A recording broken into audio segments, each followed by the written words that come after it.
Hello everybody. I always don't know when the VOD is going to start because obviously no one that's watching the stream is on here yet. But today we are going to be working on a specific dream in dreams. And so this dream is the Halloween one I've been talking about for a little bit, so I'm just pulling me up here. Oh, look, it's me. This is how I monitor my chat because I don't have anything fancy to do that. But yeah, today we're going to be working on the Halloween dream that I have been spending a lot of time on recently. That's a lie. I've been on vacation for 2 weeks. But we're getting back into it. Today I want to work on the big mansion segment, which is going to use something that I've never used in a dream before. But I want to use a sort of field of view area, which is a good technique if you don't want to build out an entire room. Because, well, I'll show you the size of it. So this is what we got so far. This was just in like a speed afternoon of creating for fun.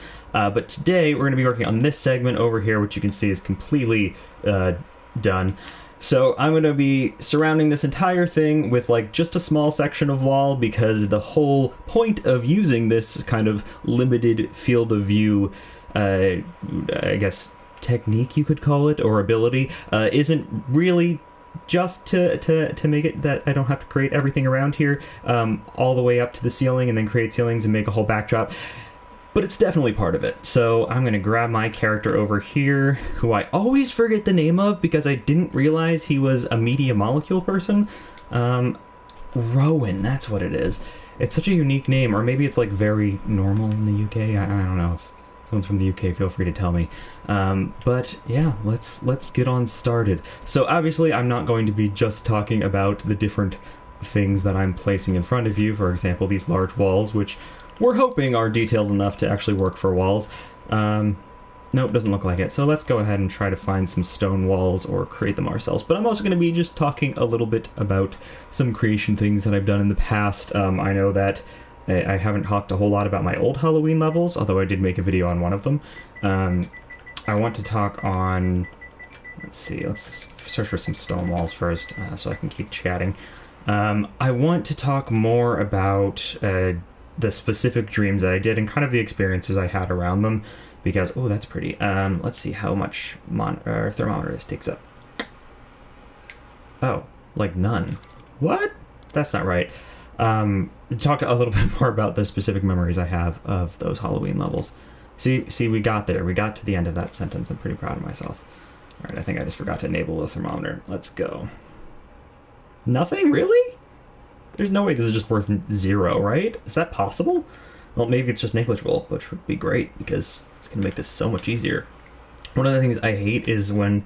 And Media Molecule doesn't make it easy to do this, and so I don't blame anybody that does this, but when you're working on a community object and you pull it in, and it's not aligned to the grid, and I've spent so much time making sure everything in this level actually is aligned to the grid, because it takes forever. Oh, I forgot. Hold on, I have a friend to join me today to keep me company, and because I always felt it was like weird that you could see part of that but not the other part. Okay, there he is. Oh, no one saw that. He's okay. Okay, we're just gonna... There we go, that's cute. So his name is Jeff, and he is a Beefalo, and this Beefalo is from a game called Don't Starve, and if you haven't played Don't Starve, you should totally go play it. It's super fun and super deeper than it seems, which I always appreciate from games. Unlike certain games, which are like AAA games, they're 40 hours long, but the combat is like 3 minutes deep. Oh gosh, I'm always so sassy on streams. I'm not sassy in videos because I edit out the sassiness, but I'm definitely not referring to any games at all. Mass Effect. Oh gosh, sorry. Could be coronavirus, gotta be careful there. Oh, just realized I said that. That means I'm going to be demonetized. But yeah, so I want to talk a little bit about some of my previous Halloween levels that I've worked on, which up till now have all been in Little Big Planet. Wait, really? These, okay, hold on. This better be aligned if I reverse it. I'm gonna be mad. And I'm not normally mad at fellow creators because I know how much work they put into this. Okay, well, I don't know what to do here, so we're gonna go ahead and fix this later, and actually, you know what, let's just jump in and fix it now. It makes it easier. Alright, so we gotta pull these out. slightly this way. And then, okay, let's see. Try to make it even with that top one. This is not going to be perfect by any means, but the worst part is like now I have to go in here and kind of move them around. This is going to be a little bit weird. I realize I could ungroup these, but I feel like it would just be less time if I did this. All right, now let's slide that into here. Oh no. You know what? Actually, having some gaps in here, considering the skybox is really cool, might be cool. I'm going to leave it like that, and once we take... Actually, you know what? Let's stick without the studio view now. See if that looks any better. Like, if so, the whole point of view is going to be all the way down here.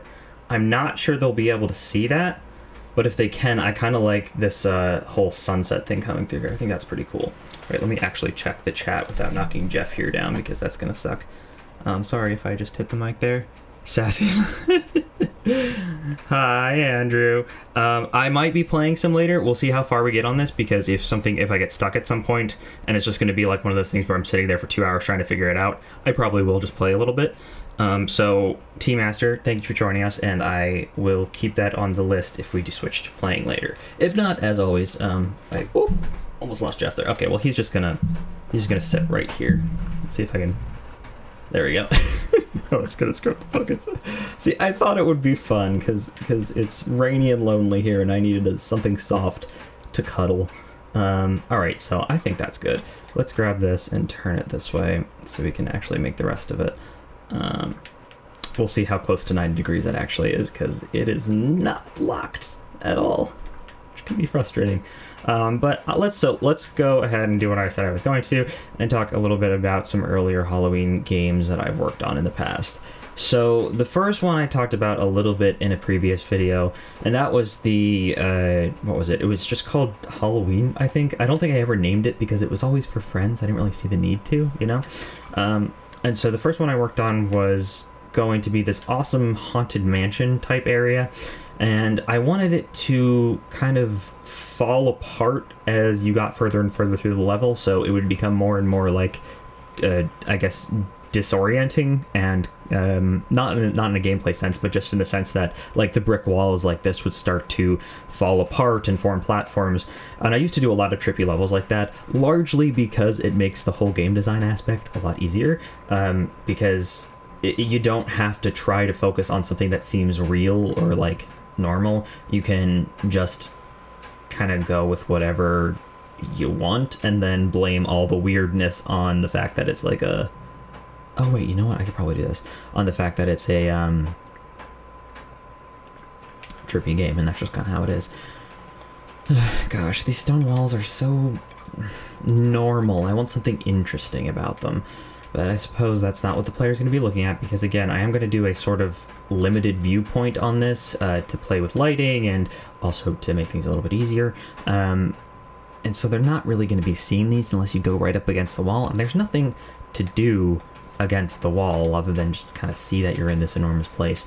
But I think this will be fine, and then we can focus a little bit more on the more sculpty part of today. And so when I sculpt today, I'm going to be sculpting a rat or something of the sort. I'll try to find one, but I have to modify it slightly because I'm going to use it as the sort of launching pad for this section of the game.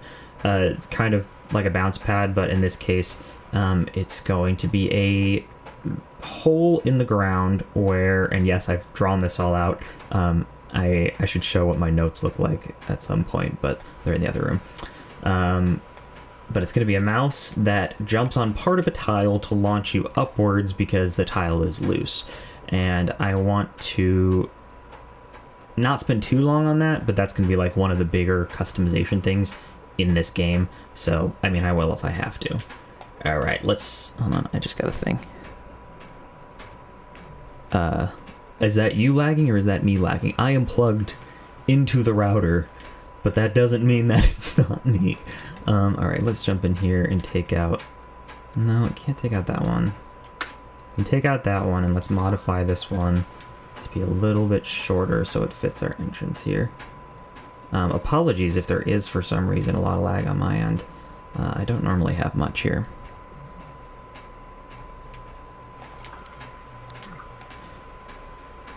Alright, so there we go. That's about what I was looking for. I kind of wish I could cover that. Maybe I'll try to at some point. Oh, actually, yeah, let's just shift this up. Oh, crap, I can't. Alright, let's jump in here and stretch that up a little bit so that it covers the entrance here. So, if you didn't see the video on this...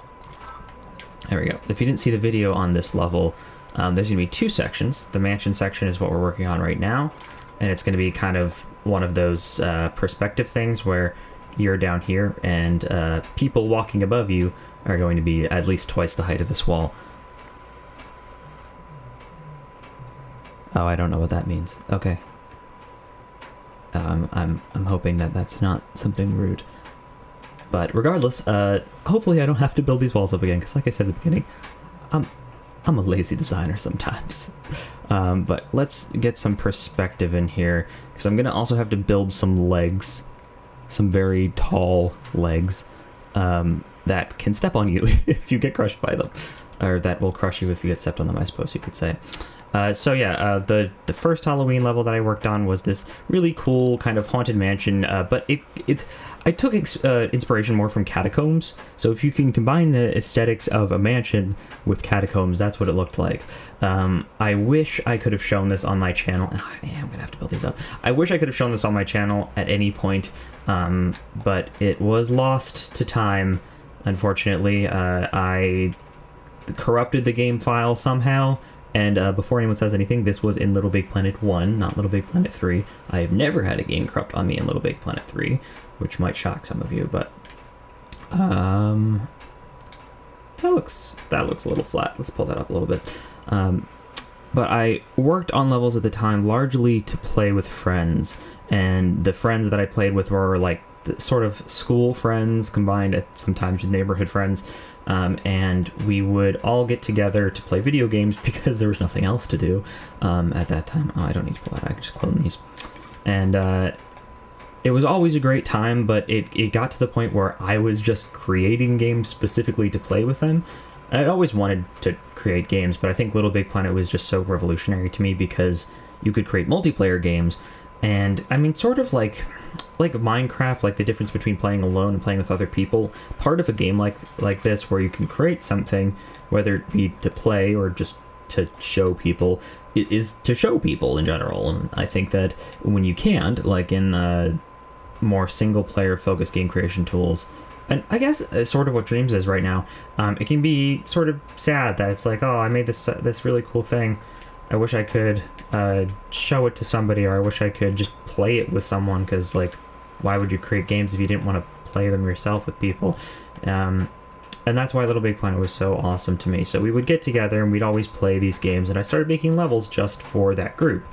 And with that group, towards Halloween, obviously, I was like, ooh, I want to make something cool. I want to make my first, like, adventure level with the first boss fight that I was going to make. And I did end up making that boss fight, and I still have that boss fight, but unfortunately I don't have the preliminary level because, like I said, it got corrupted. I might at some point show that boss fight. I mean, if I can, it would be kind of hard to switch over to my PlayStation right now, but it was the first time I'd ever made one, and it was rough. It was a Little Big Planet 1 style boss fight, so obviously it wasn't super intensely visual, and it was all using winches and pistons and all those sorts of things, and oh boy, it was rough. But it was really cool, and I was proud of myself, and if this happened a lot when I would show my friends levels, I'd be like, oh, this is so cool, and then I'd go to show it to them, and I'd be like, oh, I only created like 5 minutes of gameplay here, and it's not really good. But I got better over time, and so this Halloween level I think was one of the best ones that I made visually, even though it was using pre-made materials, but it was a pretty basic platformer at the time. I don't know, it was just, I was very proud of it, very happy with it, and so I'll pause in a second to check chat. It is a huge L, yeah, I know. I still think that they kind of released this game before it was ready, but they sort of had to get in ahead of the PlayStation 5 announcement. Hot take, I guess. But I do believe that Dreams really needs to up it on the multiplayer front, both in options, but also in, like, actually, you know, letting us do it for online multiplayer. I believe local multiplayer has been here since launch, though. So, yeah, I don't know how it's that hard. They've done it with Little Big Planet. They could have just used the same architecture, or could they not? I don't know. I'm not a computer programmer, so... But it would have been nice to see that a lot earlier, and I think it has severely hurt Dreams in the long run. It doesn't to say that I'm enjoying it any less, though. So, back to Halloween. So I had friends over pretty regularly to play, but largely we would go to my friend Julie's house. We both had basements, and they were kind of similar, so I don't know why. It's like, well, what's wrong with my basement? such a teenager moment. But we would all gather, and so this time we were gathering at Julie's place, and we decided that... Does this look okay? Obviously it's going to be dark here, but we'll see. So we decided to meet at Julie's place, I think this time because her neighbor had better trick-or-treating. And yes, we were 17, so it was still weird that we were going trick-or-treating, but it was fun. Don't hate me. I'm going to just search for legs and see what comes up here. Anything good? What? Wait, this is perfect. Oh my god, this is so perfect. Oh wait, that's copyrighted though. I'm gonna grab this alien, but he got dim legs. Oh my god. Alright, I'm gonna make this really big and hope that nobody can see it. Because like I said, there's only gonna be a certain area that you're able to see. So we decided to go to Julie's. God, I've said that like 4 times. And we all dressed up. I dressed up as Frederick from the video game Eternal Sonata. Yeah, the weird JRPG Eternal Sonata. Because we all played that together too. And this is going to be so ridiculous. What happens if I just hit play? Is that going to just fall? Weird. It's not doing anything. Okay, so... I dressed up as Frederick. One of my friends dressed up, I think Julie dressed up as a butterfly. And I don't remember what Annie was dressed up as. But I forced them all to play the Halloween level before we went out trick-or-treating, and it just went so well. Like, I feel like with a lot of my games, I need a big table here. I end up making them a little bit too hard to start, and so it's more like playtesting than it is actually playing. When we, oh, this is perfect. When I would play with them. And so, oh no, we need like a mahogany. I guess I can make that darker. And so, this time it was just so perfect. It was so, this is going to be 8 different pieces in it. It was so, like, not incidental. We just kind of played through it and had a great time. And then we played through the boss fight, and that was kind of a mess. I think we had to do it 3 times.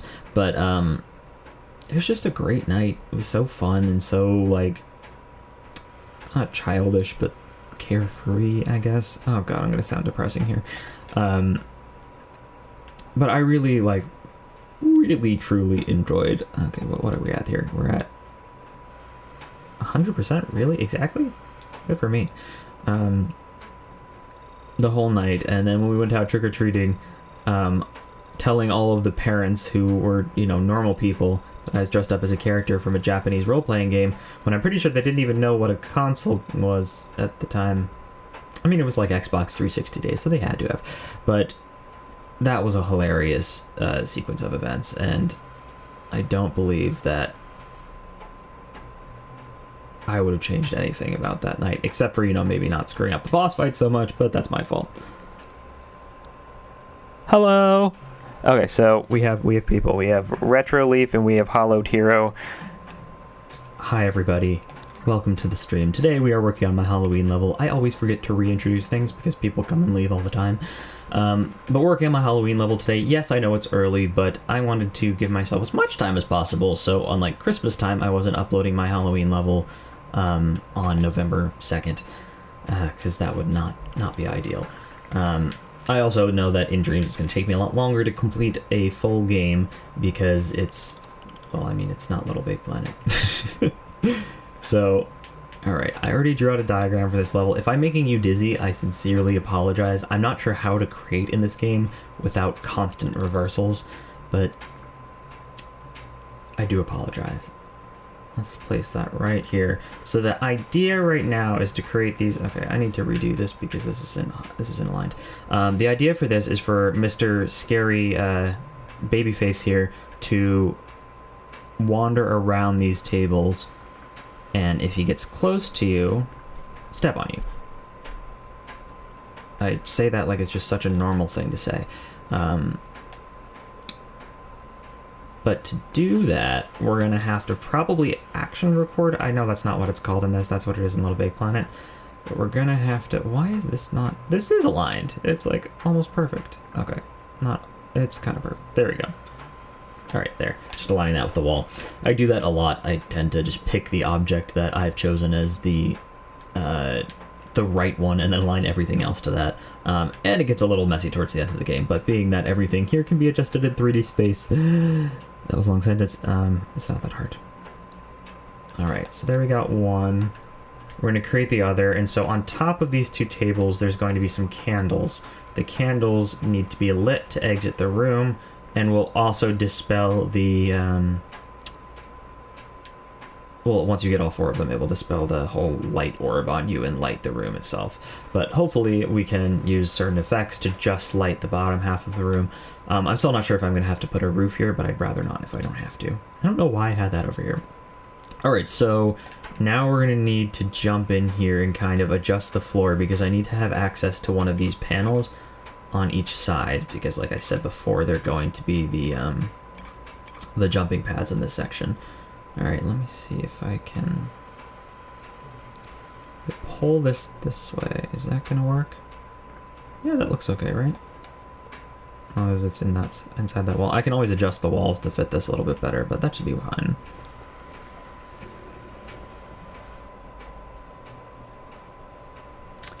Oh my god, I didn't know that. Thank you, Andrew. Wait, hold on. So, Andrew in the comments just said, if you're using the grid snap like this, you know, we use it all the time. It's on a very small area right now. It's kind of funny to watch him get launched. But if you're using the grid snap, you can hold L1 and press down, and oh my god, that's so useful. I feel like... Why do I feel like I did that at some point and then completely forgot about it, like super early on when I was doing videos about like what the different tools did in Dreams, you know, just normal creator stuff. Alright, so I'm gonna copy this. Oh, I need the precision mode on. Copy that, and hey, that would stay upright. Slide it over here. Does that work? There we go. So about that Halloween level, I want to talk a little bit more about the boss fight, because that's something I haven't talked about a lot yet. I think ever actually on this channel. I have to shut that down. There we go. That should be fine. The boss fight was the Headless Horseman, and what happened was that at the end of this mansion, for some reason, you'd end up on the roof, which was really just a big grass area. And on the roof, you would fight the Headless Horseman, who swaying his axe around like crazy. And I'm pretty sure that's all he did. He had 3 different weak points on him, and he would chase the nearest person while swinging around his axe. And when he got near enough, that was the trigger switch for him to actually swing. Yeah, that is incredibly useful. And it was a heck of a swing because it killed everyone in front of it, and I didn't know how to create sharp material at the time. I knew there was a glitch too, but I didn't know how to do it. And so during this boss fight, this entire sword was only killing the players via noxious gas, so it was kind of a bait and switch. Shift this wall a little bit in. And there we go. And I gotta change the windows too. And so it basically would kill anyone in front of it. And so, as with a lot of my other levels, it was maybe a little bit too difficult. It was kind of tuned to play with the group of friends though, and this was the same group of friends that I played with all the time. And so we could generally get through anything, even if it required not dying at all during the whole level to actually finish it. I did make a lot of levels like that. I sort of wish that they'd introduced the whole you have to finish the level to post it, kind of like Mario Maker does, but I'm also not sure if there are games where that would have worked. because in certain game types you kind of just die or you don't, and there were a lot of games that would have you restart whenever you died. All of those what do you call it, the bomb games in Dreams or in Little Big Planet, which were fantastic, by the way. Still love those. This is Possessable Creature, I think. They would always require you to restart the game, so I'm wondering if that's exactly why they... Alright, play. Oh my god. Can we not? What the heck just happened?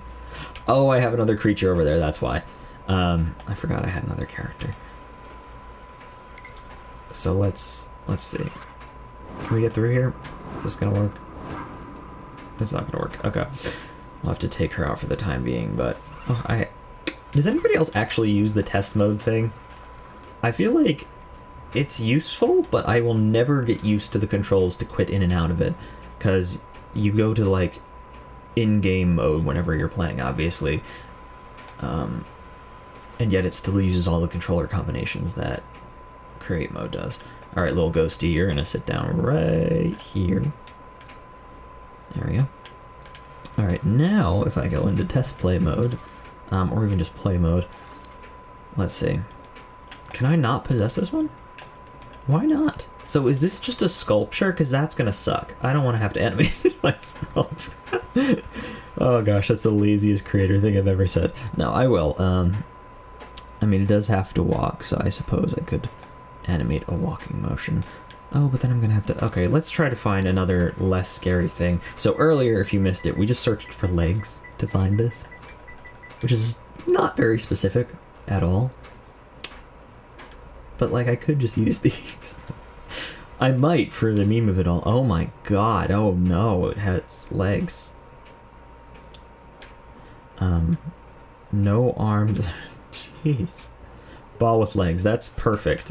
This is the exact kind of, like, non-reveal that I'm looking for. I think of the feet in Don't Starve that are, like, if you look at the top, the old bell, when you ring it, this giant foot appears and stomps on something, but you can't see what the thing is. And so if you crack the game, or if you use a mod that lets you zoom out even further, you can see that the top of the leg actually has something on it, and it's just this huge bone sticking out of it, so it's just leg. It's just a floating leg that's stepping through here, and it's so weird that they would take the time to animate that only to show, like, something that doesn't really fit the thing anyways, or I don't know, it was hilarious. Let's see if I can possess this thing now, because that would be great. Okay, they look like real legs. I don't know if that's what I meant to say. Yes, okay, big legs. Wait, why are the legs first person? Oh my god.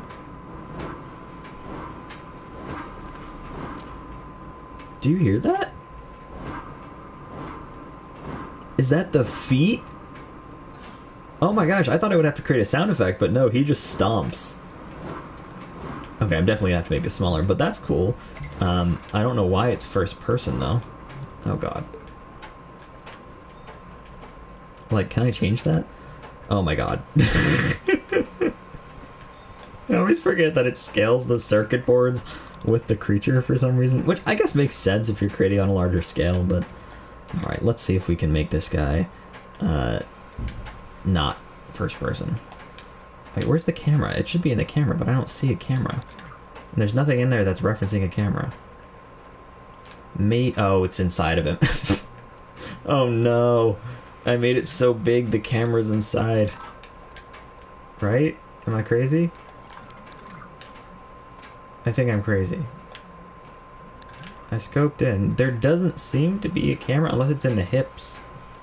Is it in the hips?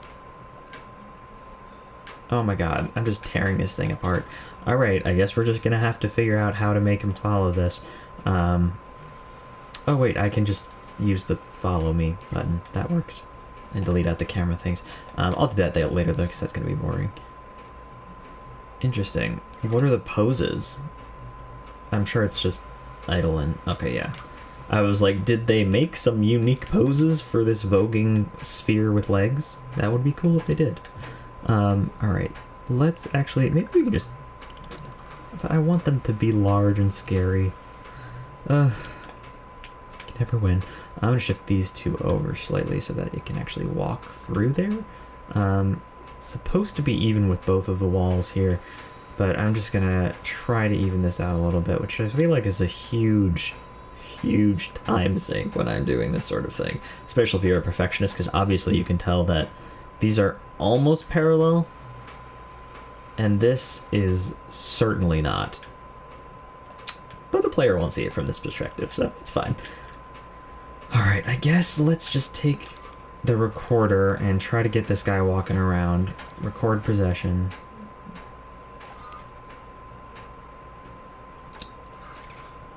Oh wow, that's weird. It took...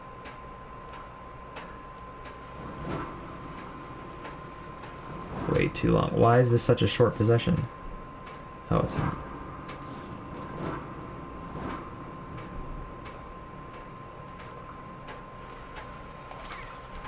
Does that work?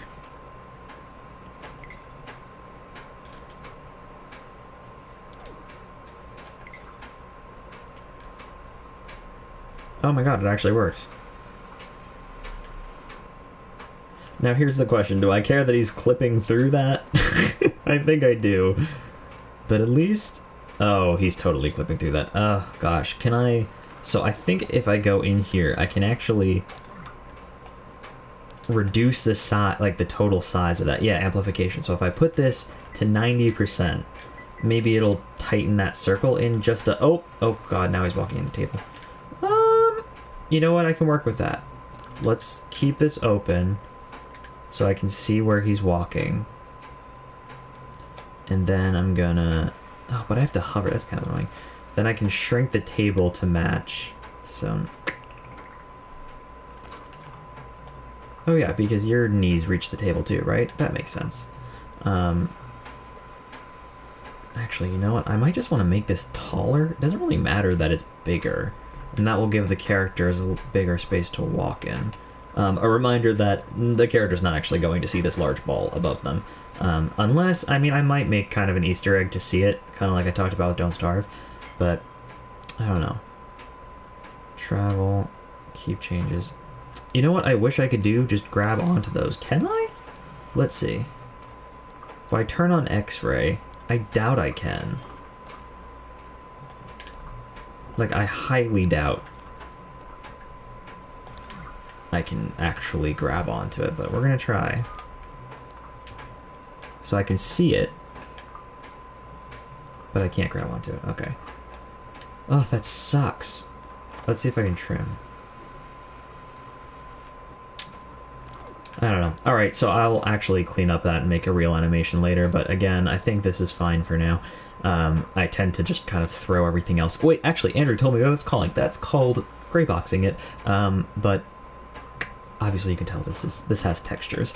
I'm just going to be laying out the beginning of the level. So there's going to be two of those walking around here, just so. And delete that and copy the other one to make it the same size. And your goal is obviously not to get stepped on by them, but also to get up on top of these tables where you'll see two candles that you can light. And so I'm going to try to grab those candles now. Let's see here. Candle.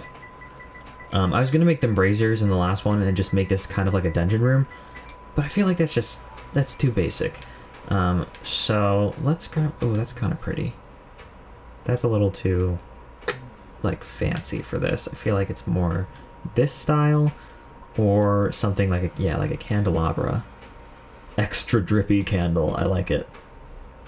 Oh, that's pretty. Okay. But oh, that's like a ground candle though. We need it. We need table candle. Oh, there we go. That's actually kind of perfect. These or these? Let's grab these. Oh, I'm indecisive. I want something that looks fancy. Oh, that looks fancy, right? That's fancy enough. One big gold candle on each side of the table. Perfect. And so your goal is to get up to these and light them to light up the room, and that will... I haven't decided. I might just make it reveal that these things are just giant orbs with legs on them because that's ridiculous and that sounds right up my alley. But if I don't decide to do that, it's just going to open the door, and maybe you'll see the legs walk away. To show the player this, I'm not sure if I want to reveal the whole room to begin with and then turn the lights off, just to kind of give them an idea of where they're going. But I don't think I need to do that, because I think that based on... oh crap. I think based on my plan for this, they will see the jump pads right to start with. Oh crap. They'll see, like, the things to jump on immediately, and so ideally that will launch them up to the table. And they'll check that out, and then once they launch up to the table, they'll see that they can turn on the candles, and then turning on both candles will reveal a path to the spot on the right. And I think I'm going to make it a path that just is like kind of ethereal, so you can walk on it, but obviously this will walk right through it, so that it's still a danger, because it brings back the same larger danger and reminds you that it's there to deal with. So that looks good so far. I feel like I need to move these windows up a little bit, though. Now that I have kind of perspective on how tall these legs are. Sorry for everybody, I just made throw up. I can shift these up. Right there. Is that... that's more accurate, I think, though, that these are pretty small windows when you think about it. Oh, but now the character's not going to be able to see it. Okay, that's why I left them down there. Now I remember. I'll keep them there, and at some point I'll go in there and take out the window shape so you can see the sun sort of coming in. Hopefully that gives you a little light section, but we'll see. Thank you very much. Welcome to the stream, Priz. I think Prism when I hear that. But hello, it's nice to see you. Welcome to this creation stream where we're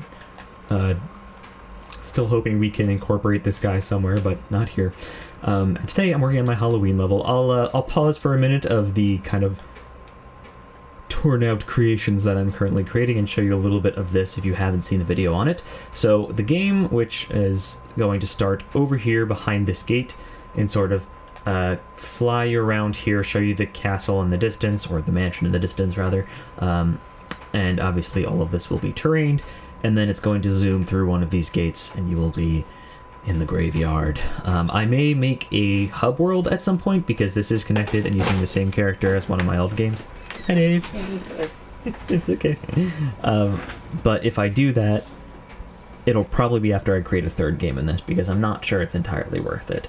And to say this is my Halloween game is to kind of say that lightly, because it's supposed to be a sort of creepy year-round game. I was taking that inspiration from Gex, because I was playing Gex 64 recently, and the Halloween levels in that were not really Halloween levels, they were just Haunted Mansion levels, and I think that they did enough with it to keep it feeling creepy and Halloween-y, but not like make it feel like it's trick-or-treating time and you're going through the neighborhood as a child, like a lot of the generic Halloween horror games start off. I say generic, it's a very interesting idea. It's just I've seen it in a few different places. So to start off, you'll be in this lovely graveyard here, and then up here, and I showed this part in the video too, you're going to find that there's a code written in the dirt, and you're going to be directed there by a wonderful, what do you call the guy that's in that, Dave, what do you call the guy that runs a graveyard? Groundskeeper?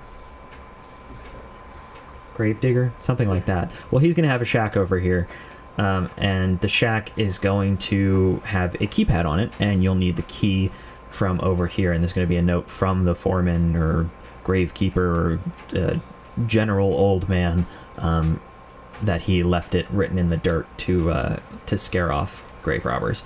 But to start, I have to actually... I forgot. I made these invisible so that you don't... so that it's not constant, but I think I then have to show invisibility. Where is it? There we go. Forgot how bright that was. So yeah, let me maybe dial that down a little bit, because that's a little much. So these are going to be fire-breathing cherubs, because why not? The first thing I placed down was this house, and then obviously I modified it so you can go inside it, and then it goes through the portal into the back mansion area there. But the second thing that I placed down were these cherubs, and immediately created cones of fire coming out of their mouths, because that was, I don't know, I was having a great weird day of creativity. And so that's going to be your journey up there. But to get into that house, you're going to have to find something in the foreman's area. I haven't figured out what that's going to be. I'm feeling like it might just be a lever that then causes this to fall down. If it's not, it'll be a lever to just turn these guys off so you can get up there, and then when you get there, the door will fall on its own. They might be separate switches just to add a little bit more to that star, or whatever I end up turning these into. But for right now, that's the plan, and that's the graveyard. So I'm going to let this guy keep roaming around so I can see. Are those legs? What the heck? Why does he have legs? Well, oh my god. That's so creepy. Oh, it's because I have creepy invisibility on. Or off. That's a really interesting way to make a floating character. Wow. Huh. I wonder if that's how they do it in general game design. They create a floating character with the same collision rules. I mean, I guess they have to. Like, you have to make something here to kind of be invisible and collide with the ground. But it's weird to me that they actually made it legs. I don't know. Like, you could just create something that is connected to him, but it isn't actually in the shape of legs there. But that's a fantastic idea, how to create something floating like that. I haven't decided if I'm going to use this character throughout the entire game yet, or if it's just going to be for the section over by the graveyard. But I might just end up removing him. He's just still left over from where I started with this. But I want to include him in something because I think this character is just so adorable. So adorable. Alright, so I think that's cool. Let's start placing some paintings around. Because if it's Creepy Mansion, it's gotta have creepy paintings. It's kind of just a necessary evil, I suppose you could call it. I initially was planning on finding a hall, just using like the parts from that to rebuild my own size hall that was similar to that. I kind of liked how these were arranged, where they were up and down like that, but I'm not sure if it's going to show to the player. So I was using this hall for some of its assets, but I ended up not liking any of them, hence why we picked out a new stone wall today. We're remodeling, but I did grab these paintings out from it, and the hall, if you saw the video on it, was probably 4 times the size of this room, and that's all I wanted to make out with it. Actually, I think I got these braziers from there too. Braziers, is that it, or am I saying bra? Well, anyways, let's stick these in the corners now, just so that you can actually see. I'm not worried about making these the same size as the legs that are walking around, because they're for the character to see. They're not for the larger one to see. And if some player is playing through this and sees them and goes, "Well, that's weird. Why are there player-sized razors here?" It's because you need some light, and don't hate. Dave's nervous to interrupt me. He's being so polite. Alright, let's slide this one all the way over here. If you do hear it raining in the background, by the way, it's not raining, although it's supposed to. That's the air conditioner from the second floor that's totally not causing mildew in our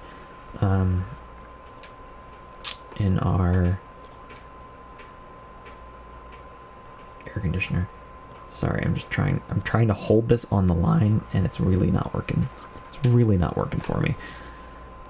Once we get these down, so I think, I have to decide. I might end up removing these, or at least removing the light radius, because how I'm going to do this for the character is once you come in here, the character is going to activate this large sphere around him, and this large sphere, which has a hole in the middle, this large sphere is going to not let light in, and so it won't let light pass through. But you'll be inside of it the whole time, so, and it will be invisible. And so if I can do all of that, which I believe I can, that should allow me to have a sort of field of view around this little guy here. But I gotta now move that up this way. I'm kind of just guessing here, because I'm not sure if there's a better way to do this. Oh, actually there is. If I do... Oh, but I can't... You can't modify sections. That is something that I really don't like. Is this... Did I smear this? I totally smeared this, didn't I? Well, that's one thing I don't like. So when you're in a shape tool, if you didn't know this, you can grab the sphere, for example, and this lovely sphere looks great, but you can then jump into its settings by holding L1 and pressing square and add a hole in the middle, which, if you didn't know, does this, increases that in the middle, which is very cool. It's nice for them to have it. Wasn't, like, necessary, but makes it a lot easier to make some easy creations like that. And you can change the sections, which turns it into a full sphere, half sphere, quarter sphere, etc. Super useful together, but unfortunately you can't go back into shapes like this one in a sculpt and modify that. Like, I can't hold L1 and press square on this. That sucks, because that would be so useful for placing things in an accurate space, and then move this slightly to the left and slightly down. That would just be so useful. Alright, now let's try to grab this right by the center and just enlarge it. There we go. Alright, and so that should be good. And so I'm wondering, I'm hoping. You know what, I might just make this. You know what, let's do that, just in case.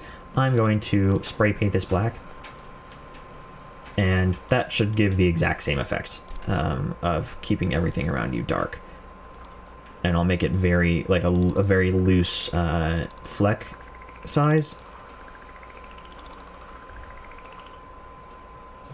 And that should make it look like darkness. Perfect. Oh my god, what is that? Is that that's the orb. Okay, let me pause, because I don't want that to scare the crap out of me again. And now let's jump into here. Again, we're going from this perspective. So let's turn off, where is it? Turn off X-ray mode. And then let's change this to be a lot looser of a fleck perspective. Not that loose. Actually, maybe I don't want that. Maybe I just want looseness there. And then turn this one up. Oof. Fly. Get out of here. Just once, because I'm so sweet. And let's see. I kind of wish... So I think that I'm going to have to go in here and go to... Where is it? Effects mode? No. Style mode. And then increase this... I think I can increase the size of the fleck. Or I can ruffle it? Let's see. Let's maybe just try to... I mean, it doesn't really matter. This is fine if there's just a cloud around you. But I kind of wanted it to be a little bit more significant. Let's see. Let me turn down this again.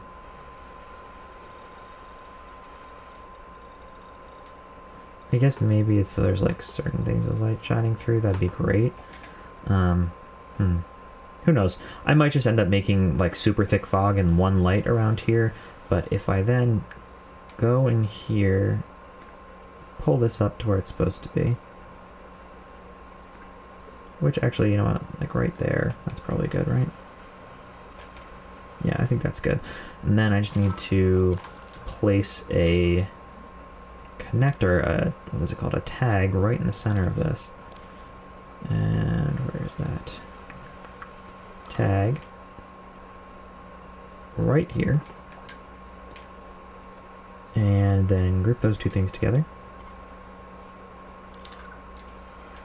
And then, actually, I think I have to place a, that's not it. I have to do gadgets. Where's the follower? I think it's in, is it in this one? Yes, it is. Follower. Place that right there, actually. And delete that tag. And then set this to follow very quickly. Set it to 100%, 100%, and follow the follow me tag.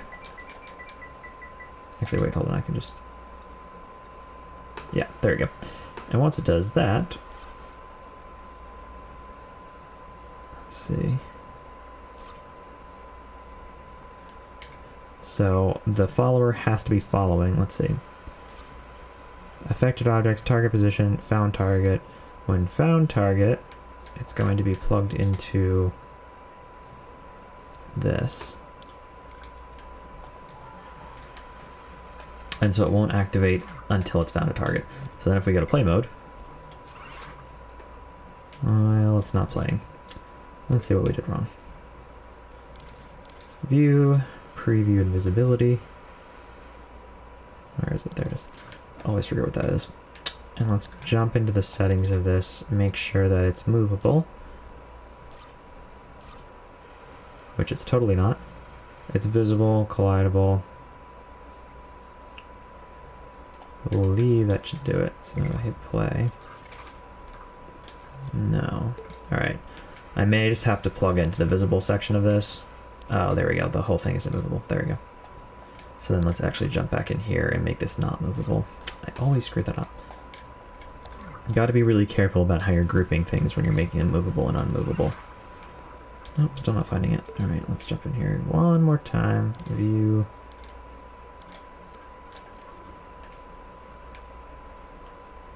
So, go away. This is the sculpture properties. This is the follow me properties. Oop.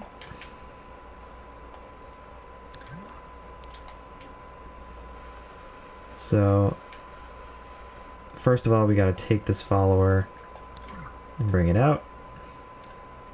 We gotta jump into the follower section. Actually, no. We want to leave that inside, so we want to leave the follower inside, but we want to tweak the follower settings. This is how we do it. I always forget how it is. Go in here. The affected objects needs to be the whole group, and not the inside of the group. That way the whole group, including the follower, move together. And also, when it finds a follower, it's not going to turn this on, because that doesn't make any sense. It's going to... There you go, strength, nothing. Bound target is going to make this visible. And that should do it, I think. Let's try. Yeah, there we go. So you can see when we possess it, it creates this large sphere around us, which is still collidable, unfortunately. We gotta change that. But it creates this large sphere that actually follows us. I'm so glad I was actually able to do that. I was worried for a second there. But actually, I want to rewind now and make sure that I stick something in this group immediately. And I'll show the other way to do it. So we want this to stay upward, otherwise it's going to kind of roll on that follower. Like the whole sphere will roll around that follower, and that's not what we want. So I'm going to stick a gyroscope in here.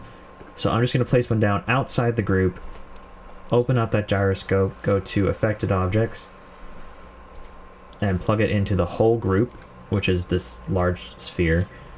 And then we're just going to turn everything up. So we want it to stay very easily upwards, but if it shifts a little bit, that's not a huge issue.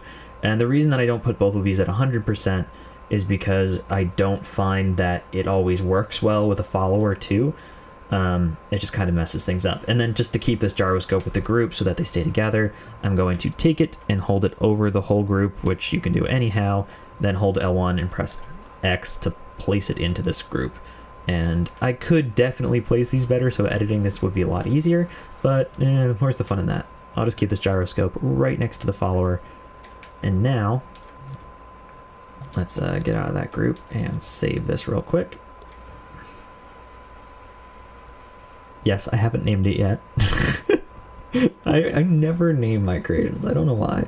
And let's go into play mode and ignore... Oh, I forgot to make it uncollidable.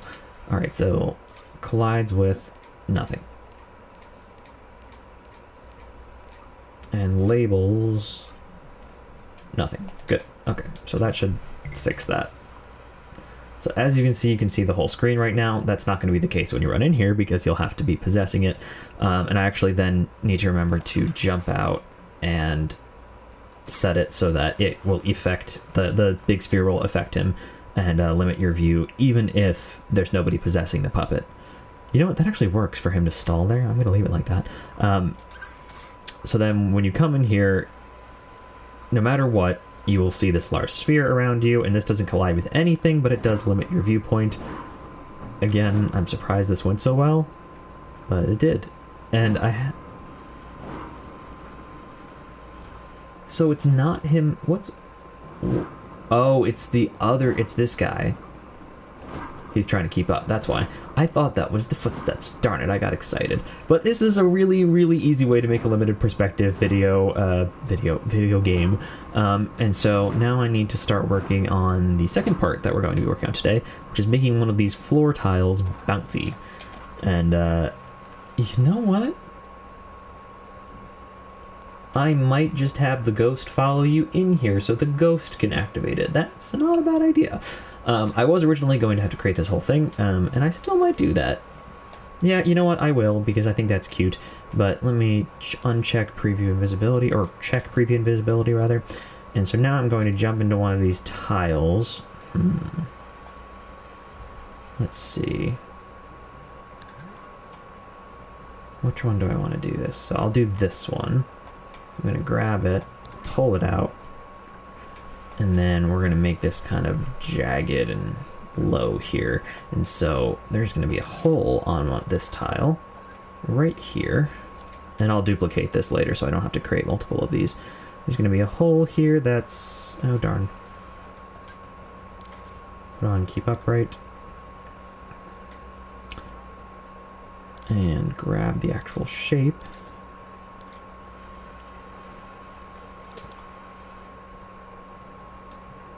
And this hole, can I say hole a few more times? Like, for real. Is going to be where a mouse crawls out of, and that mouse is then going to step on part of the tile and launch you upwards. Does it totally make sense? Absolutely not, but you know what, that's fine. You know what, it should be a sphere. Mouses come out of spheres, they're always like... It's a mouse home, a la Jerry.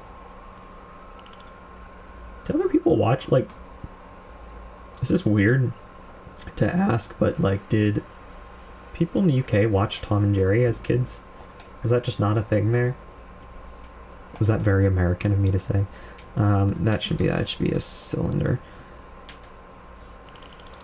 And then I might just, again, I might use a mouse as a placeholder now, because I'm not going to spend a whole lot of time sculpting this game. Because it's going to take way too long, and it's going to be incredibly boring. There we go. That. Okay, good. Thank you, Andrew. I thought so, I just wasn't entirely sure. That seemed to me more like a more worldwide phenomenon than just, I don't know, like Scooby-Doo. But maybe that was too, who knows. Ha, never mind. Okay, so let's grab a rat. Something not too scary, but slightly frightening. There we go. Simple rat. That's exactly what I need. Oh my god. Oh wait, where'd it go? What? Where'd it go? Is it invisible by default?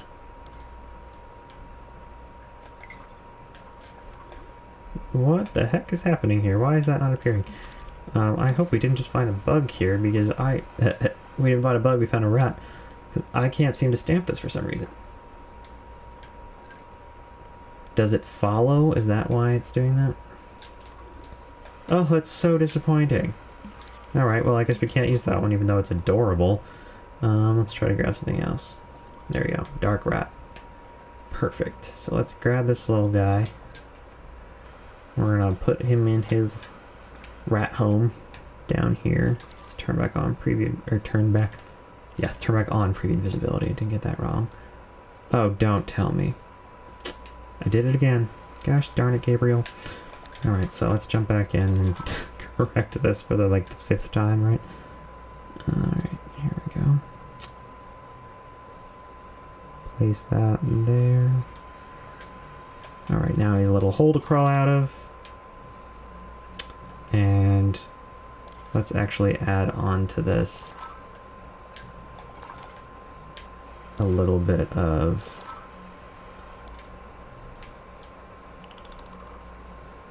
a cover here so that the player can't see through the ground. Right there. Alright, and then we can actually jump into that and make it a little bit more loose. There we go. And still 100% opaque because we don't want the player to see down there.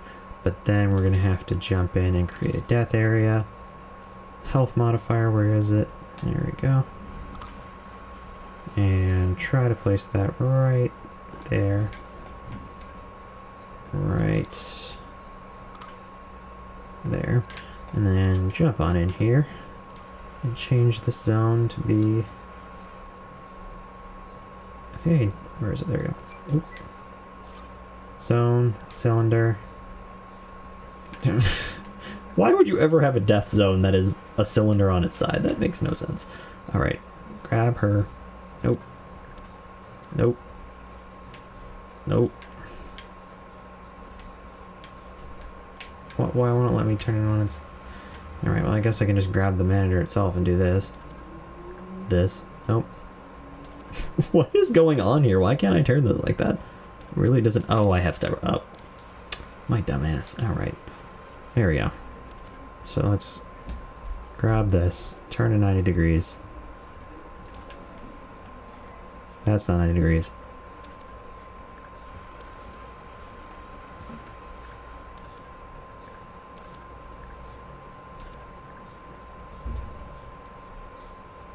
Right there. See, this is why I don't sculpt in here, because you have to spend hours getting everything perfect. I prefer to do time lapses when I do sculpting. Alright, and then let's shrink this.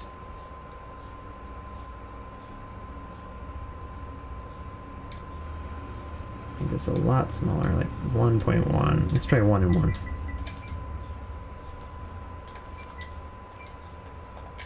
How's that? That's good. I'm getting there.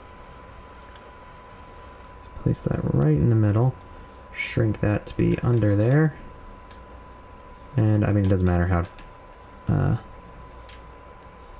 low it goes or how wide it is, but I will just shift this up a little bit to be safer that that's not going to accidentally affect anything else. Alright, and so that should be just fine. And then now if I go in here and I click X-ray, I should still be able to see it there. Perfect. And if we play, running up to this will kill you if you fall in there. Perfect.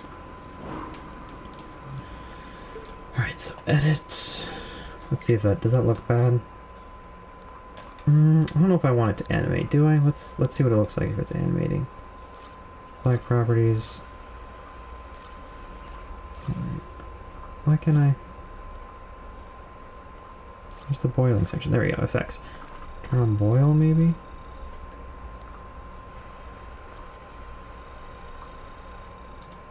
This is the part that I want to move right here, so I'm trying to figure out what'll make that do it.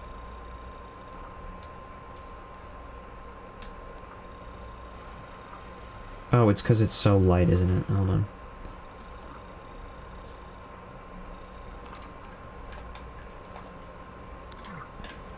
You know what? I'm just gonna say that's good. And so then you, my darling rat, are going to sit right here.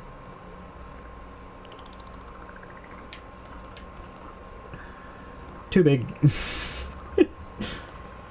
You're gonna sit right there. You're gonna pop out.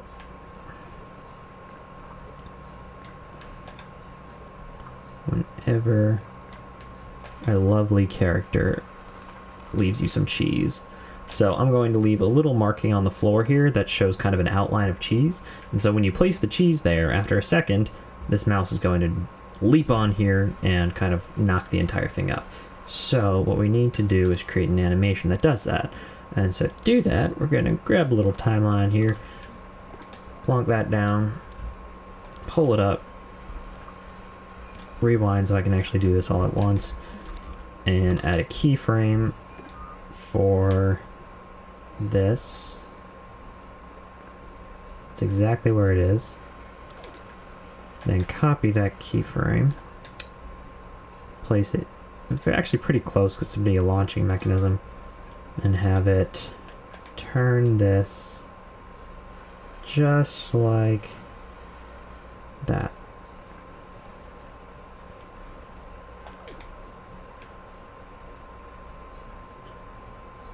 And so then we're going to do the mouse. And so grab one more keyframe, put it here.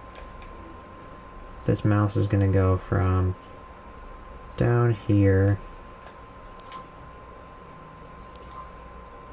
Always forget to cancel that. We're going to copy that keyframe for Mr. Mousy here. Actually, hold on. Ah, darn it. Always do that. And let's to blend that so that it actually does. There we go. So now we can go in and edit this keyframe. So he's going to be right there.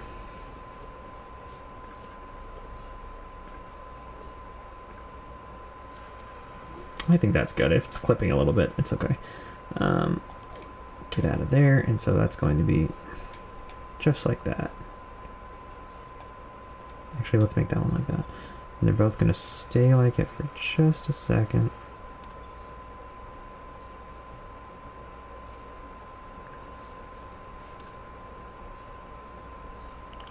And then it'll reset.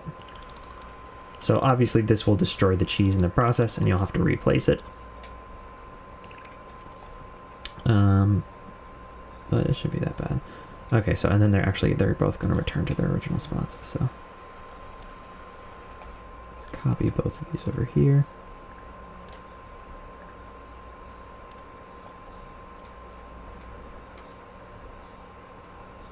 And have them do the logarithmic curve, because that'll make them kind of, I'm trying to think. We want it to go faster and faster, because we want it to be like back to its place.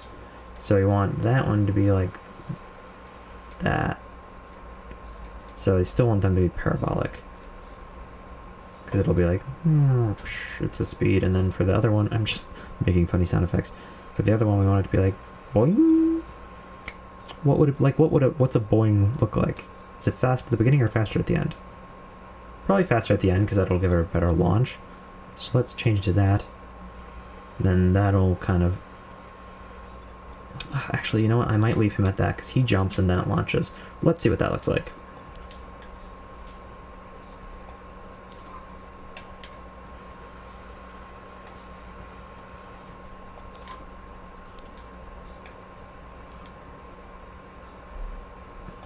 I need to keep changes too. So I always turn off the smoothing on this because I think it looks bad, and turn on keep changes for just about everything. It just seems to be the only way to get the kind of launches that I want. Let's see how that looks. Alright, and let's hit play.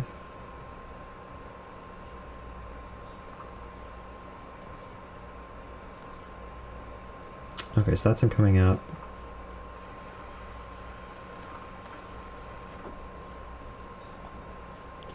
See. Let's extend the middle part by quite a bit. Place these over here.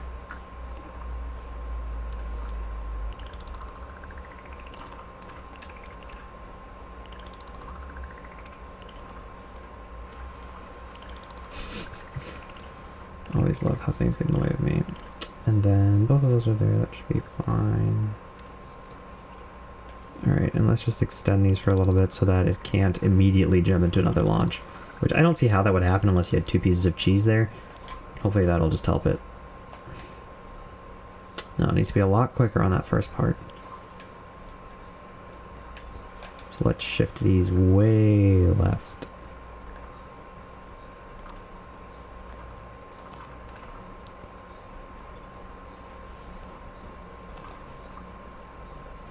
I think maybe just keep this straight.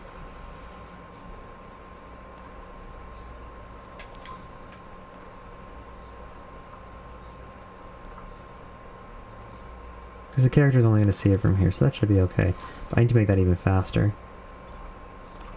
Put that even closer, like just one little block away. Still not fast enough. Because, I mean, I can just make it go faster. But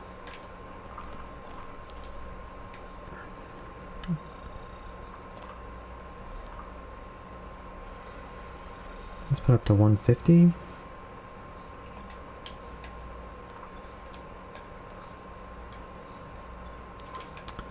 How about that? Launch, reset, launch, reset. Alright, that was cool. There's one reason I don't do all these technical things on stream very often. It's because I'm sure it's so fun to just watch me fiddle with something like that for an hour. That looks okay for now. I'll probably clean up his animation later, but it should get the idea across. So let's, before we create the trigger and everything, let's kind of just see what it looks like this. Definitely not even close to strong enough. Okay, so let's go back to the drawing board on this timeline here. We're gonna have to make both of those a little bit longer, because we're gonna have to speed this up like so much.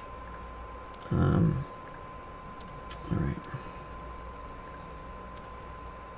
Actually, I'll leave that like that, and then like that. So we push this to the end. There we go.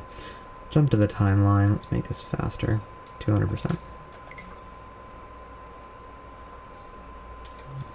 Alright, let's see if that's anywhere near strong enough. I know it's a very small jump. I can always increase how much this moves, but I'd rather not. Yeah, it's just too small. Alright, so let's see. There's no possible way I can make this faster, right? Oh. There is. Alright. That might work. Is it still not enough? Okay. Let's then do our last ditch effort to fix this and take this keyframe and actually just make it go ham. Like that. I'm not sure I like that, how that looks, but we'll see. Now I'm going to need to move you a little bit further down. I actually could fix the issue of it being too clippy. Alright, let's check that out. Alright, and so obviously I'll create a death zone under there, but let's give that a shot then. See how this works.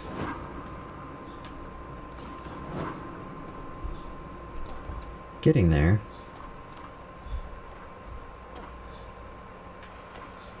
Alright, we're getting there. Just gotta keep increasing this, making it more and more intense. Don't think, yeah, so you can't, that's super weird that you can't increase playback speed by more than that.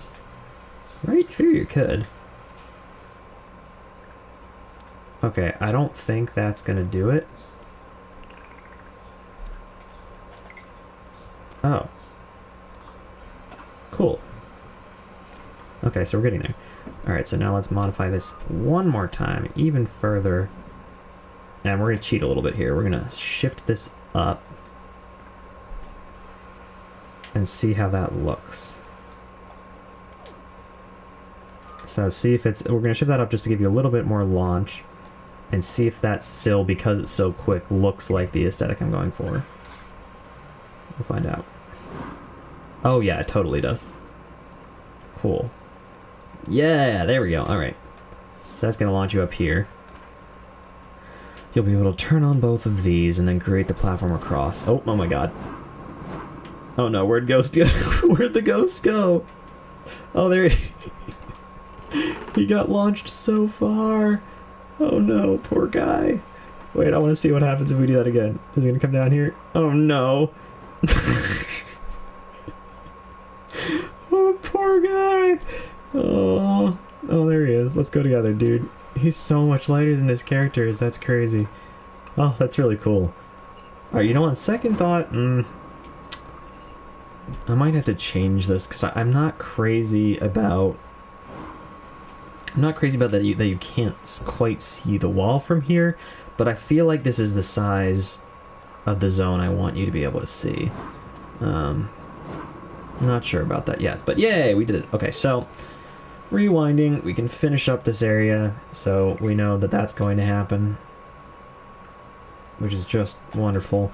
I'm gonna make that mouse look a lot more real and like it's not clipping through the floor entirely in a bit. But for now, let's create the sensor. So we're going to make a piece of cheese that you can find at 4 different spawn locations, or at least 2, because there's going to be 4 of these launching things. And those pieces of cheese will fall off the table to spawn, and then you can grab them, just like in the previous game you were able to grab different blocks. And when you grab them, you can then place them down wherever you want. And there's going to be some cheese crumbs or some kind of sigil here that looks like a piece of cheese that you will then place it on. And like I said, a couple seconds later, the rat will jump up to grab the cheese, and once it does, it will launch you. So let's do that. We're going to grab a tag here to sense the cheese. Right. Yeah, it doesn't really matter where it is as long as it's here. So, or not a tag. Ugh, I always do that. A trigger zone that can see a tag. And when it sees this kind of tag, which we'll place down later, but we'll just call it cheese. Detect a tag. Cheese. Is that? Oh, let me close that door so it stops creaking. There we go. Alright. Actually still on here. Alright, so that's going to detect some cheese. And when it detects it in, let's say, it's a little big. Like that area. Ugh, but we want it to, so we want the area to be realistic, so like it looks like the mouse actually eats the cheese as opposed to just there's cheese there that disappears. So if you place it down, let's say there, it might be a little bit far away. There, yeah, that looks good. If you place the cheese down there, it will activate this to play once. So I believe if I change this to play mode once, there we go. I think everything in here is good.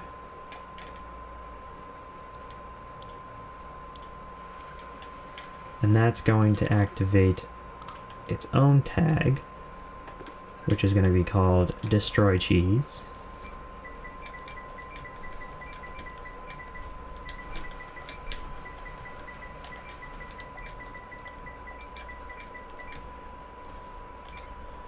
And that Destroy Cheese tag will be right here.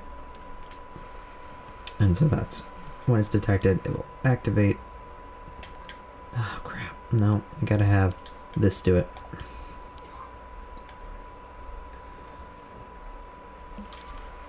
Have a, what's it called? A switch here that activates right there.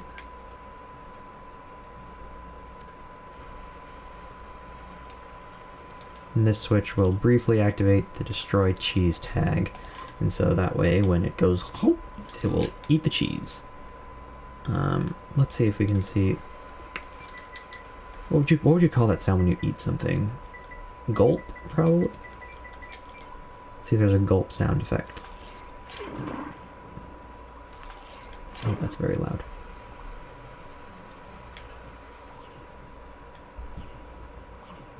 Can't really hear these very well. Bite? Or chomp? Maybe chomp? Just trying to find a sound effect that makes sense for the, Oh, there we go. Monster chomp. Perfect.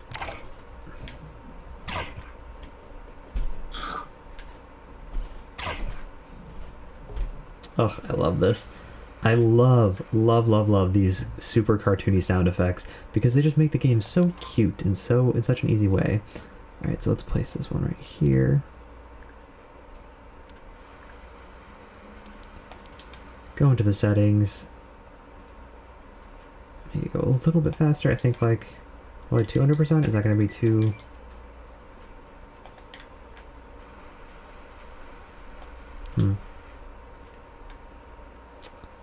Let's just do that for now so that we can test it and then in here. Is that not going to activate? Okay, hold on. So let's just delete that for a second.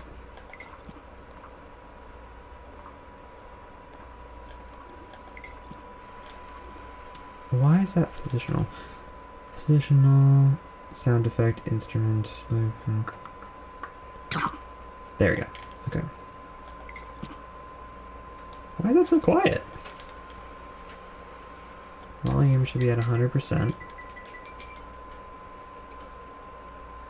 Maybe if I place it right... Oh. Let's try to place it right here to see if the positional sound effect will work well enough. I never use positional sounds because they don't seem to work very well. Oh, it just got real rainy in here. I'm sorry if you can still hear that.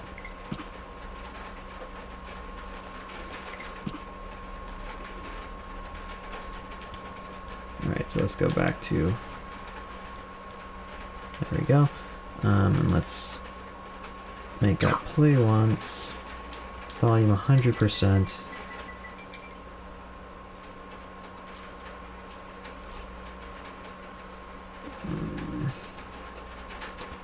Normal center.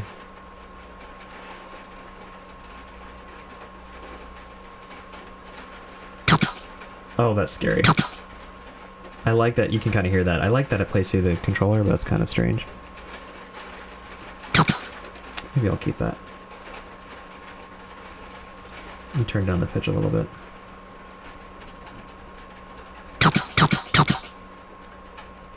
I think on the controller it's a little freaky.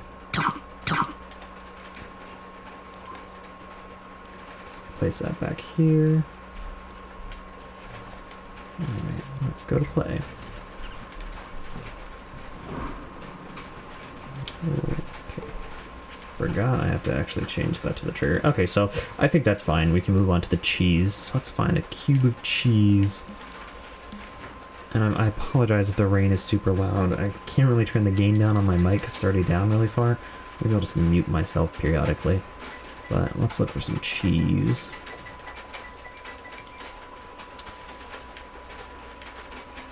No, like a block of cheese. Cheese alien, the cheese. There we go, cheese. And it's only 1%, thank goodness. Alright, so I'll have to do this again off camera because it's going to be super boring to watch. But I am going to use the same pickup logic that I use for everything else for this little cheese here. It's going to be very large, maybe not that large. And then when you grab it, it will shrink down so that it just makes more sense for the character. And when it shrinks down, you can then carry it over to where it does, where it will then it'll get big again. Why can't I do this? Come on. Do I have to stay upright on again? I always do that. No, I don't. Alright, so let's rotate you. Come on. Nope, not you. There we go. Just like that. That looks good. And then try to place it perfectly on the ground. Like that.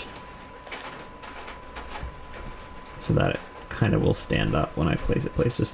Okay, and we're going to have one of them spawn right over here. So that the character will see this, see that there's something that marks the cheese, whether it be crumbs or something else, and then over here you'll see this cheese fall down. So the spawn animation is going to be it falling from there. I'm not sure if I want to have that trigger when he walks over the first time, or just in case you waste the cheese. That's definitely going to need to be smaller for that mouse to eat it in one bite. Oof, that rain is very loud. I might have to end up cutting the stream short, because I don't know if you guys can hear that super loudly on the mic. I hope not.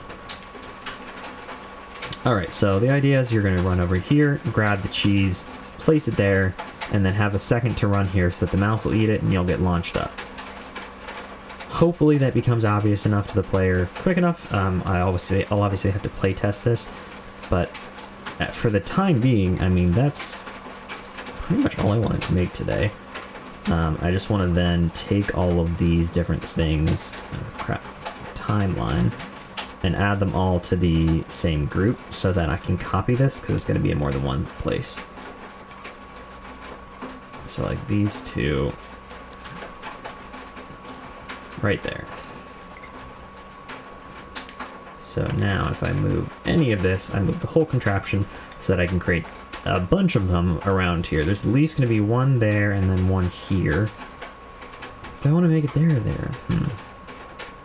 Maybe I'll do one there, one here, and then two here. Unclear. I'll at least put one on both sides of this for now. So I'll do that here. Jump in, delete that, copy that over. So now, exact same logic for both of them. They will launch you upwards, which is exactly what I want. And yeah. There we go. So now two different launch places, and then I'll copy this over here so I know to create another spawn place for the cheese. And then once I create those two spawns, these will function. They will allow you to get up here. So now let's do this. How are we going to light these? I honestly think I'm just going to do a like press square area. So like you'll have, I'll pull it up for something else I've used. So yeah, that actually, I may as well just create it. So you're going to have to come here, and when you're around one of these things, so when you're in this trigger zone, where is it? When you're in this trigger zone and you press square, you'll just light it. And I think that's fine. Simple enough. Detect all controllers. And that will detect, I guess just follow me. Or I guess yeah, it doesn't have to detect one particular thing. So once it detects that, it will have, where's a text displayer? Gameplay gear. Oh, I always lose things in here. Camera shaker, light fog. Who's missing this? I may just be missing this. If I can't find this in the next few seconds, I'll just skip over it for now. I'm trying to find the text displayer. If anybody actually knows which category it is, please God help. Great effects on sky. It's probably in one of these, and I'm being crazy and just not seeing it. But let's just blank puppets. Okay, so it'll have a text displayer that will show press square, and then once you do press square, so I'll put another controller sensor here, gameplay gear, controller. Where is it? Purple, thank you.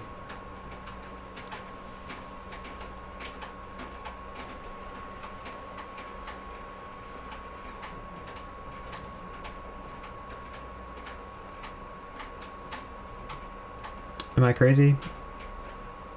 Like, I know that's there, but text displayer, come on. Andrew, how could you? Well, I got this anyways, so for right now, we'll grab the controller sensor. The cube? Am I seriously just missing it this whole time? I'm sure this is infuriating to watch Andrew, but I don't have any more time to do this. Because I'm going to make this the most boring section of the stream ever. The cube? This one? Oh, gosh darn it. That is not purple. That is pink. Thank you, though, for showing me what that is. That's what I meant to say. Oh, nailing it so hard right now. Alright, so text displayer. This is just going to show a square. I have to copy the text from somewhere else because I'm not sure where I put it. But we'll just have that show for right now. And then, let's see. Let's make it pink, right? Like just a bright magenta pink. Just like that. Have that display the square and text box curviness. Gosh, you have so many options for this. That's crazy. Don't want to make it fully opaque. Oops. Almost. Have it say square and then have the text color be. Does that look better than white? Yeah, it does. Leave it there. 100%. Great. And that will display. Hold on. There's a way to make it physical.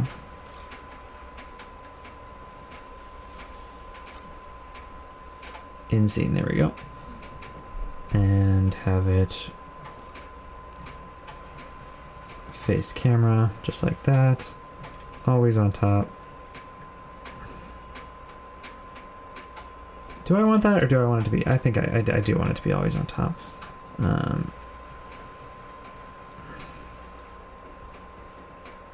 There we go. Alright, so that's going to show there. That'll show square whenever you're in the area. I'm going to plug that into the power switch of this.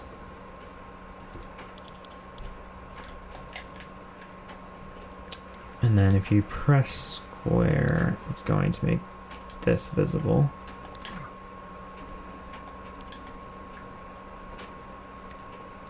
Again, I will connect that, as always, to the original one. Just not right now. Perfect. So now if you come up to that, it'll show square, and oh great, under it even has a dark wick to show that it is not active. Perfect. So now you'll be able to turn on that. I'll copy that for the rest of them at some point, but I think we're actually going to be wrapping up soon. It's about 7:15. We're going to go for about 2 hours today. Let's just check out here to see if there's anything else that is just a quick thing to add on. I definitely want to find graves for this section, but I'm starting to think that making it a graveyard is somewhat like generic, but at least for right now, let's try to grab a gravestone. Just grab grave. I think there was a huge, like, oh, that's really cool and dark. There was a huge section of like 100 of them that were all different and all had different things on them, but I don't think I want to use that. I do want to use a few different ones, but I want to try to keep them sort of simple. So like this will probably, let's see how big that is. 1%, great. So this will probably be the most complex of any of them, of any of the gravestones on here, because I don't want to just have all of these like same looking stone things take up 90% of my graphics for this level. It's just never fun. Alright, let's turn that, oh no, turn it this way. And then let's pull this out here. And so I'm just going to try to form a few different graves here just to make it sort of closer to being finished. Because I normally, when I create a section, if the gameplay in that section is done, I just move on. And then I always have to come back at the end of the game, spend just hours putting different things where I kind of just mark them out too. So I'm trying to be a little bit more balanced there. That's a completely different color, but I guess we can probably pull out the color from the other stone and keep them all the same, or close enough. I mean, I suppose in a regular graveyard the colors aren't all going to be identical, but for the purposes of this not being a regular graveyard, I'll make it a little bit more uniform. I definitely want to have that not tilting over the character like that, because then that doesn't make any sense. There we go. Oh nope, that turned it upside down. How do I... Am I crazy here? There we go. That's what I wanted. Oh, but it's backwards. Okay, so let me just turn that around manually. Come on. Close enough. And we'll stick that in the ground here. And I'll copy these a few times for now. We'll probably go back and add some more, but I think we're going to wrap up soon. What does this actually say to make sure it's not super... Here lies Lenore, sweetest of all who graced this wretched place, survived by Edgar. Ooh, that's cryptic. They're totally going to think that this is some sort of, like, conspiracy, but I just took it from somebody else's creation thing. Oh, it's a text displayer. That's why that's different. So let's grab that. We're going to paint it because that just seems to work better, so you can actually grab what color you want to paint it. And I'm going to grab the colors pickers. There we go. And there we go. So easy. And now it's actually going to match the rest of the level. Perfect. Alright, let's grab maybe one more kind. Then we can remove the text from the rest of them. Too pretty. Ooh. Oh no, that's the one I just put down. That'll work. One more of like a normal kind of wretched style, but thicker. Is that going to look too similar? Let's find out. 90, okay. How's that look? That looks fine. And we can always add more, like, add more text boxes to that. But, oh, this is, wait. Please tell me that's a painting. Oh no. They literally just scribbled on that. That means I can't change the color of it. Oh, that sucks. I guess, I mean, I can just go in here and modify this a little bit. Make this a little bit darker. Ooh. No, darker.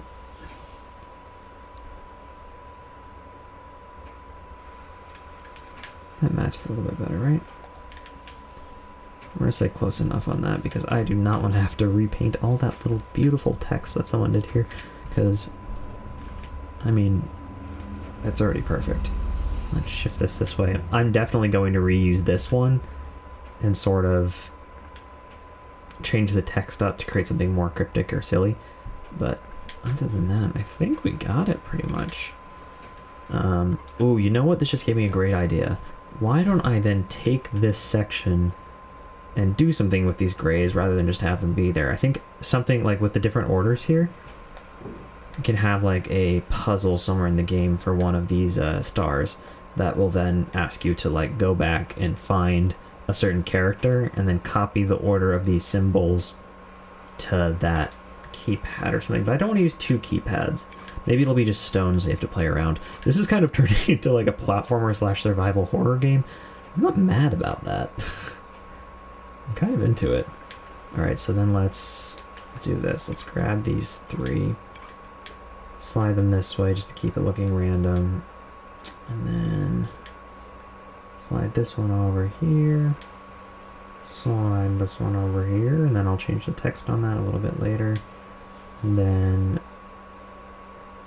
put this one here, delete that, copy one more, there we go, and then let's swap these two. That looks random enough, right?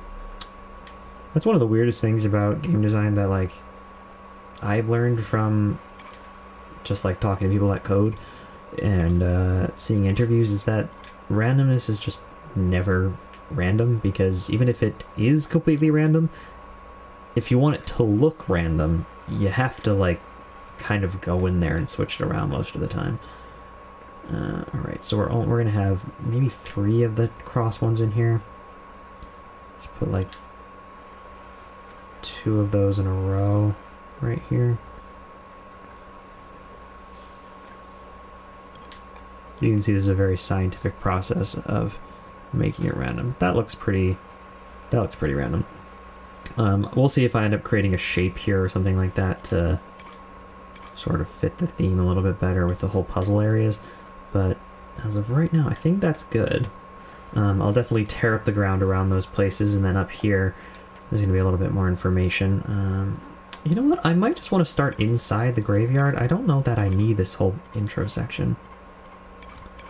Shift that up a little bit, so we can start to have this area look a little bit more like it's actually going to in the end. I like that. So, prime example of an easy way to, like, modify things to suit your needs or be a little bit more unique. This is the object for this fence, and I just grabbed this out of it to make a little bit more of a unique design. And I'm not saying that it's, like, super revolutionary or anything like that, but it just gives it a little bit more options without having to use more of the thermometer. Let's just turn on Studio View here and take a look at these. Make sure everything looks okay. The colors don't look too off. Yeah, I'm pretty proud of that. Oh dear. Okay, well, right here we need to...